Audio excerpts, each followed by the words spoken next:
forced displacement in national planning and peace processes, localizing the paradigm shift to prevention in Africa. And to shed more light on the second Aswan Forum and Egypt's relations with African countries. And we are joined now by Ambassador Mohamed Shazly, former Assistant Foreign Minister. Good afternoon, Mr. Ambassador. Yeah, good afternoon to you. So, sir, before talking about Aswan Forum, let's start by today's visit by Guinea-Bissau President to Egypt. And how do you see this visit? It is a link in the chain of Egyptian-African cooperation. Egypt has historically been deeply involved in Africa since the time of decolonization, and since the time of the struggle against apartheid and building the African infrastructure and African economy. So this is, a link in a long chain that goes far in geography and goes far in history and goes far in time. Yes. So, sir, if we move to the second Aswan Forum and its significance, and how do you see Egypt's keenness to hold Aswan Forum despite the coronavirus pandemic? This shows, the importance that Egypt plays to its African relations. And look at the title of the forum, Peace and Sustained Development. Yes. These are, the two key words that we have to concentrate on. Peace.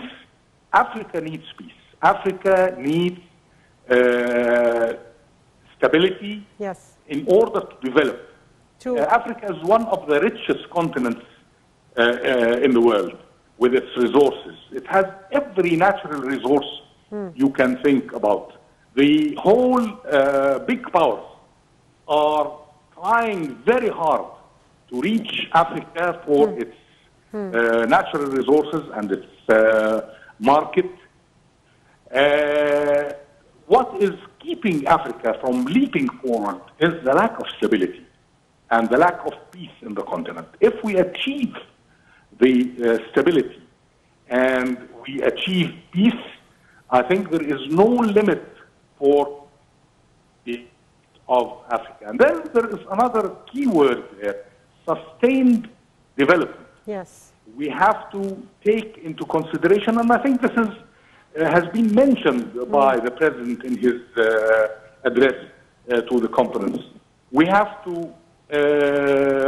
realize that resources are being depleted. We have to realize that the environment is being affected. We have to realize the climate change. Egypt, Africa was very hard hit by climate change since the 70s. Yes. The El Nino phenomena, which has led to desertification and has led to famine in Africa, is a very serious phenomenon. There are several other challenges. The digitalization and the transfer to digital economy. And then you have the corona endemic, and you have the terrorism. All of these are very serious challenges that we have to face together in order to enable our continent and to enable our people to prosperity and to peace and to stability. So, sir, how do you read President Abdel Fattah al-Sisi's speech to the inaugural session, as he lauded the free trade area agreement, and he also talked about challenges facing African continent after coronavirus? He tackled actually many issues. How do you read his speech? I see it as a very practical and pragmatic speech. He has spoken of recovery and coming back of Africa after a very serious endemic. And he spoke also about the free trade area. Yes. Though these are, you know, and the infrastructure. You cannot have trade without an infrastructure.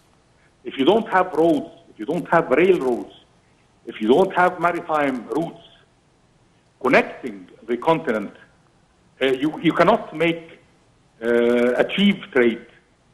So these are, you know, the very pragmatic and realistic areas that the president has touched upon and has addressed the continent over.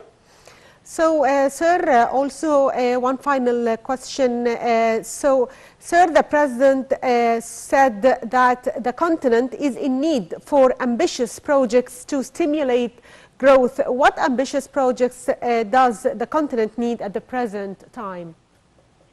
Indeed, you know, we need ambitious projects, yes, especially in the field of infrastructure. You know, we have been talking since the 19th century of a road that connects Cairo to Cape Town, taking, you know, the continent from the north to the south.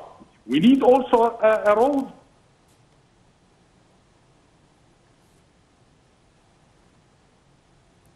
Yes, Mr. Ambassador? So it seems there is a technical problem. Ambassador Mohamed Shazly, former Assistant Foreign Minister, thank you, sir, for being with us, and give yours short break and we'll be back.